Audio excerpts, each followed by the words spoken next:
Jerome Baker. How's it going? Good, how are you? Good. What kind of impact can this defensive line have on what y'all do as a defense as a whole? And, I guess, what do you think about the test they'll face? A lot of people think Oklahoma has the best or one of the best offensive lines in the country. Yeah, it's just a test to see, go out there and compete and see who's better.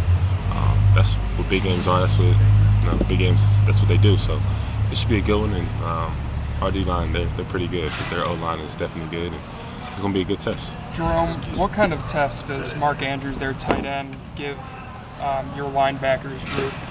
You got to go out there every play. You got to bring it. That's it. It's a great tight end. He definitely can get open. So every play he's going to have to bring it every play. Do you look forward to going up against a guy like that? Because there's not a lot of guys like that in the country. Do you look forward to that kind of challenge? It's just a test, and really see how good you are when you go up against guys that's playing at elite level. So it should be a good one. Who's the best guy on your team to cover a guy like that? Is it a linebacker? Is it a safety? Is it a corner? Is it you? Who is it? There's so many guys that can check and play good defense. You can pretty much put anyone on our linebackers out there, and we do a great job. So, your job is to do your job at Ohio State and put any guy out there and they do their job. Jerome, I didn't get to talk to you after the game, but the one touchdown where you went with the tight end or the slot guy off into the corner, was that a blown coverage? Not necessarily. When the tight end motioned out and when the tight end motioned out, is what you're talking about? Yeah. Well, I actually got picked on that. So no, not that. The one where the guy caught it and went to review. Yeah, that was a blown coverage. The corner just didn't see the tight end. And I just tried to get in there late, but great throw. So. And what did you think of the rub route, the pick play? It's part of football. You just got to fight through it, and got me on that one. Have you noticed, do the college officials let that kind of go? I mean, what have you noticed? It all depends. It pretty much depends on the official, but things like that you can't control. But I can control how hard I ran and how much I can do, and just try my best, and it didn't work out. And what is the key there? If you even see that developing, are you allowed to run through the guy? So you got to attack the line of scrimmage and get him behind the line of scrimmage, and that pretty much stops that. So, but with me, I was running the line of scrimmage and got picked and touchdown. What's the key for a linebacker like you to be good in coverage at this level? It depends on the type of coverage. If you're talking man coverage, it's your eyes on your man. As soon as you take your eyes off, that's when he gets separation and he gets away from you. So just your eyes on your man, deny your man the ball, and the rest take care of itself. A lot of people think that the defensive line, Ohio State versus their offensive line, which is considered one of the best in the country, is one of the key matchups. Obviously, you benefited from Jalen Holmes. Definitely. I mean, what would you recall of how y'all played defensively last year, especially up front, and what is the biggest challenge going into this one? I tell people all the time, if you're talking about me personally, the D-line they did most of the work. I just benefited from it. Spying the quarterback, people don't see the D-line is going crazy doing what they do, and I just run Baker Mayfield down. So our D-line, they did a great job of just going after him, and I just benefited from all of that. Did you spy Baker all day or all night last week? Last year, I pretty much spied him pretty much every third down, so pretty much. Would y'all be doing that again this year, or is it? We're gonna be doing something similar to that, but you just gotta contain them, and you can't stop guys like that. You can only contain them, so you do a great job of doing that. And Jerome, one last thing. Jalen Holmes says he could have probably outrun you to the end zone. He wanted to upstage it. But what is it like to make a play in a game like that, national television, a big pivotal game for you guys? It's just one of those, since you're a little kid, you just grow up making a big play in a big game. You just dream of stuff like that, and when it comes true, it's just a feeling you can't really explain. But it was definitely fun. And Jalen Holmes, I always tell him I'm thankful for it, and if you need anything, just let me know. Hey, Jerome, everyone describes Baker Mayfield as a running quarterback, and I totally get why. He's very elusive, very electric.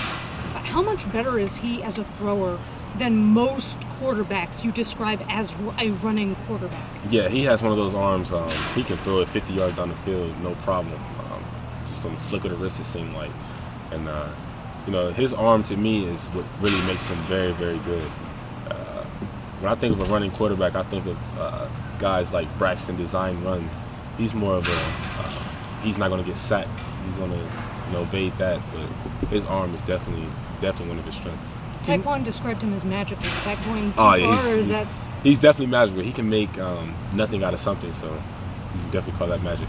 In the Baker showdown, you got him last year. Do you think Baker Mayfield's coming for you this year? One thing I learned about Baker Mayfield, he's a competitor. That's what I loved about last year. Every play, you could tell he was competing, no matter the score. And that's why I have so much respect for him, and that's why I'm so excited to play against him.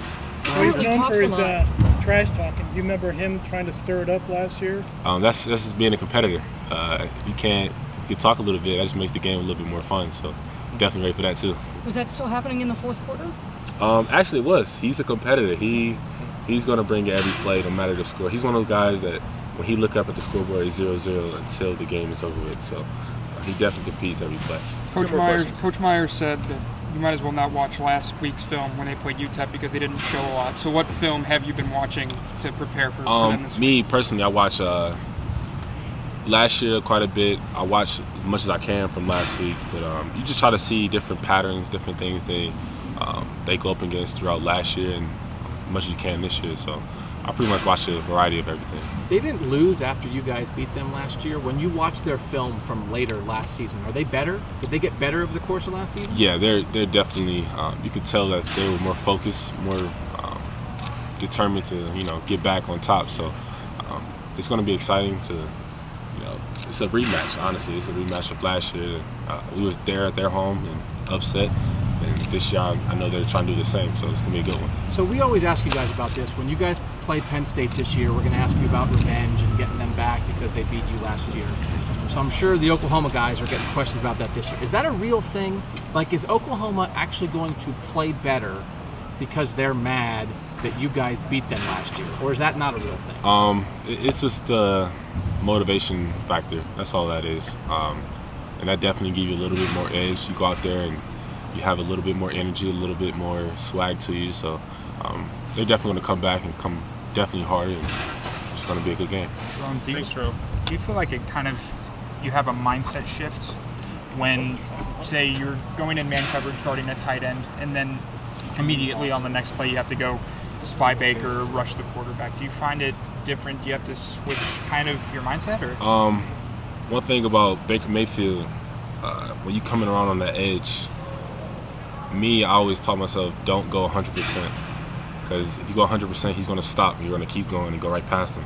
So you just got to ease the pedal a little bit and, go like 80, 75%, then, do the rest. But as far as a mindset change, you go out there, just do your job. That's all I really think about every play. So as far as that, that's all I have.